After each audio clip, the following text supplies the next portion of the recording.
నమస్తే, welcome to our voice. నేను journalist నవత. పశ్చిమ బెంగాల్ మీద మోదీ ప్రత్యేక దృష్టి పెట్టారు అనే విషయాన్ని ఏ మాత్రం కూడా సంశయం లేకుండా చెప్పొచ్చు. ఎందుకంటే మత్వ కమ్యూనిటీకి సంబంధించి గత ఎన్నికలలో మోదీ ఏదైతే మేము అధికారంలోకి వస్తే మత్వలకు సంబంధించి భారత పౌరసత్వం ఇస్తాం అనేది 2024 ఎన్నికలకు ముందు భారత పౌరసత్వం విషయంలో నిర్ణయం తీసుకోవడం రాజకీయ దుమారం రేపుతుందా, పార్టీకి ఏమైనా నష్టం చేస్తుందా అని ఆలోచించకుండా ఇచ్చిన మాటలను, గత ఎన్నికలకు ముందు ఇచ్చిన మాటలను నెరవేర్చడమే లక్ష్యంగా అడుగులు వేసి ప్రకటించడంతో ఇప్పటికే పశ్చిమ బెంగాల్లో బీజేపీ మోదీ క్రేజ్ పెరిగిపోయింది.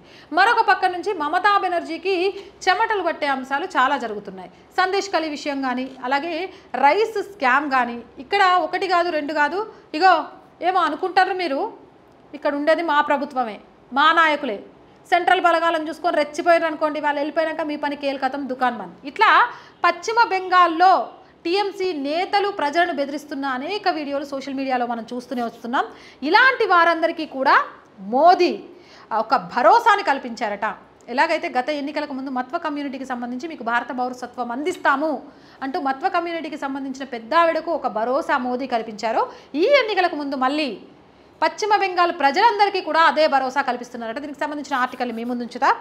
పశ్చిమ బెంగాల్ ప్రస్తుతం రాక్షస రాజ్యం నడుస్తుందన్న సంగతి తెలిసిందే. రాక్షస సెక్యులర్గా పేరొందిన మమతా బెనర్జీ పాలనలో హిందువులు, బీజేపీ కార్యకర్తల పరిస్థితి దినదినగండం నూరేళ్ల ఆయుష్గా మారింది. చూసాం సందేశ్ ఖలీ తర్వాత ఇలాంటివి అనేకం ఉన్నాయి పశ్చిమ బెంగాల్లో అంటూ. ఆ సినిమాకు ఒక సినిమా కూడా తీయబోయి దాని ట్రైలర్ వచ్చింది, దాన్ని ఆపేసిండ్రు, ఏమైందో తెలియదు. ఇక దీంతో ఎలాగైనా పార్లమెంటు ఎన్నికలలో మమతా బెనర్జీ పార్టీని ఓడించి ఆ తర్వాత మమతా బెనర్జీని బలహీనపరచాలని బీజేపీ విశ్వ ప్రయత్నం చేస్తోంది. ఈ క్రమంలో భాగంగా నేరుగా నరేంద్ర మోదీ రంగంలోకి దిగారు. పశ్చిమ బెంగాల్ బీజేపీ కార్యకర్తలతో ఆయన మాట్లాడుతూ, కేంద్రంలో మరలా వచ్చేది మన ప్రభుత్వమే, అంటే బీజేపీ ప్రభుత్వమే, ఎన్డీఏ ప్రభుత్వమే, కావున మీరెవ్వరూ భయపడాల్సిన అవసరం లేదు. ఇప్పటికే పశ్చిమ బెంగాల్లో 1,00,000కు పైగా కేంద్ర బలగాలు మోహరించాయి. అయితే ఎన్నికలు అయిపోయిన తర్వాత వీళ్ళంతా వెళ్ళిపోతారు అని మిమ్మల్ని ఎవరైనా భయపడితే మీరు భయపడాల్సిన అవసరం లేదు. ఎన్నికలు అయిపోయిన తర్వాత కూడా ఈ కేంద్ర బలగాలు పశ్చిమ బెంగాల్లో పరిస్థితి సామరస్యంగా ఒక సిచ్యువేషన్ సెట్ అయ్యేదాకా కూడా ఈ కేంద్ర బలగాలు ఇక్కడే ఉంటాయి.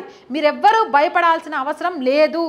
ఎన్నికలు అయిపోయిన తర్వాత కూడా కేంద్ర బలగాలను పశ్చిమ బెంగాల్లోనే ఉంచుతాం. నిర్భయంగా ఉండండి, మీ పని మీరు చేసుకోండి, మీ భవిష్యత్తుకు ఎవరు మంచిది అనుకుంటే వాళ్ళకే ఓటేయండి అని ప్రజలకు ఇవ్వడంతో పాటు ఎన్నికల ప్రచారంలో పాల్గొనండి, మీ రక్షణ బాధ్యతకు మేము చూసుకుంటామంటూ కార్యకర్తలకు భరోసా ఇచ్చారు. ఒక పక్కన కార్యకర్తలకు ప్రచారంలో మీరు పాల్గొనండి, మీ రక్షణ బాధ్యత మాది, అలాగే ప్రజలకు నిర్భయంగా మీ ఓటు హక్కును ఉపయోగించుకోండి, మీకు నచ్చిన నాయకుడికి ఓటేయండి, ఆ నాయకుడి ద్వారా పశ్చిమ బెంగాల్లో సుస్థిరమైన ప్రభుత్వాన్ని ఏర్పాటు చేసే బాధ్యత నాది అంటూ హామీ ఇచ్చారట.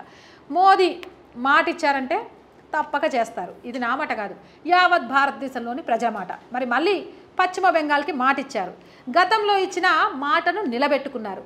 మరి గతంలో ఇచ్చిన మాటే మమతా బెనర్జీకి చుక్కలు చూపించి కాలి రగ్గొట్టుకున్న ఒక సెంటిమెంట్ను క్రియేట్ చేస్తూ కుర్చీకి పరిమితమైన దీది మళ్ళీ మోదీ మాట ఇచ్చిండ్రు. ఈసారి ఏమి రగ్గొట్టుకుంటుందో అని సోషల్ మీడియాలో ట్రోల్ చేస్తున్నారు.